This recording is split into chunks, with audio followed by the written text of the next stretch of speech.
Yo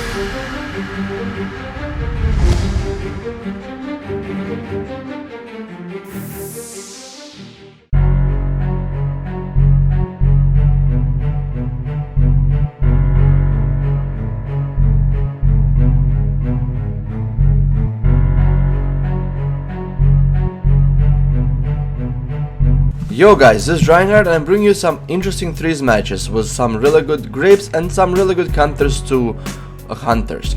So at this point in time right now we're gonna get on the hunter here and we hacks on the decay, and I'm gonna grip this hunter pet right behind the pillar to line of sight from the monk, pop a soul rip on him and just unleash some of the scourge strikes onto the pet and killing pet at the same time.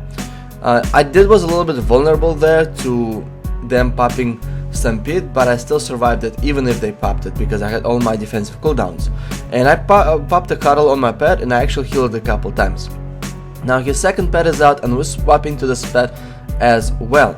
Now at this point in time what I'm gonna do is I'm gonna grip it and let a Soul Reaper proc here, so their monk won't be able to heal his pet. And right now Hunter is without a pets, and if you win this, if you get the two of the hunter pets down and you're gonna deny his summoning of his third pet, he's gonna go down. Now this one he used his knockback trap and knocked me back trying to set up the pet summon, and I'm yelling for my Shadow Priest to interrupt it, so he's coming and he's silencing, which was pretty clever usage on his part because it did force the silence onto the hunter instead of the monk. And what we're gonna do is we're not gonna kill a hunter here even though he's gonna dip really low here. We're gonna swap to a monk here.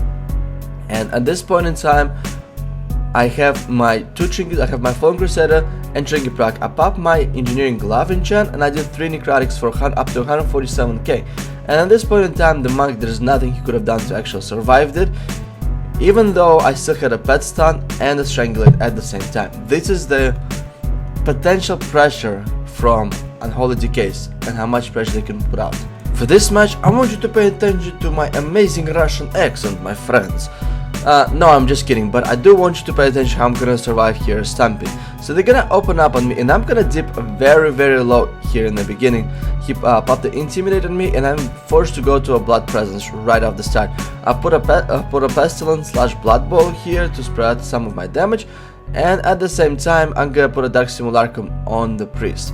And we just killed a pet because of just a dot cleave damage and such a superior pressure output. And now Hunter is gonna go big. He got a trap on my Shaman and I'm popping my Death and Decay here because he is popping Stampede. And what I did also is I popped my Death Advance so I could actually kite effectively his pets. By the time I'm gonna get to the top, his pet's gonna lose a lot of its momentum, a lot of its damage, because I did kite him for roughly about 5 to 6 seconds. That means a lot of his procs, damaging procs, were actually already been extinguished by that time. Now I did pop my Activate Trinket and I did spread out some really good nasty AoE damage, and I popped my Empower Runic Weapon onto the Shaman. And we're trading the Shaman here, but the Shaman is not gonna be our kill target. We're probably gonna kill a Hunter here. Anyway, so at this point in time we're also gonna swap to a Hunter pet because his Hunter's pet is getting vulnerable. The biggest benefit about being unholy while you're training the healer, your dots tick, and they tick a lot on the other targets. So this creates a huge window of opportunity to swap to some other targets at the same time. Like here I'm gonna be swapping to his pet because he rooted me, so I won't practically have no way of getting there. But I did pop a Soul Reaper on this pet, and right now his pet is going down here, and I'm gonna gripping it back up because I like gripping pets in the line of sight of the healer, so the hunters won't be able to heal it and the healer won't be able to get it topped off. And at this point in time we're gonna be trading the hunter because A, he won't be able to summon his pet because I have a lot of interrupts, and B is because his kiting capability is nullified because he cannot give himself a pet freedoms. His sacrifices are also nullified. It's just after you kill a hunter's pet, hunter is the best target to train, believe it or not. Even though there's some other classes could be really good for training, nope, hunters are the best. What you can do is you have a really good hard swaps to the other classes. So at this point in time, his Shadow Priest is healing him, and what I'm gonna do is I gripped his pet summon and he popped deterrence. And guess what? I'm locking out the Shaman here out of the school, and I thought of swapping back to Shaman, but I got knocked back. So at this point in time I ate the trap for my Shaman, and he's trying to summon his pet again, so I'm gonna mind freeze that shit. And we're still training the Hunter, my friends. Train the Hunter till he dies.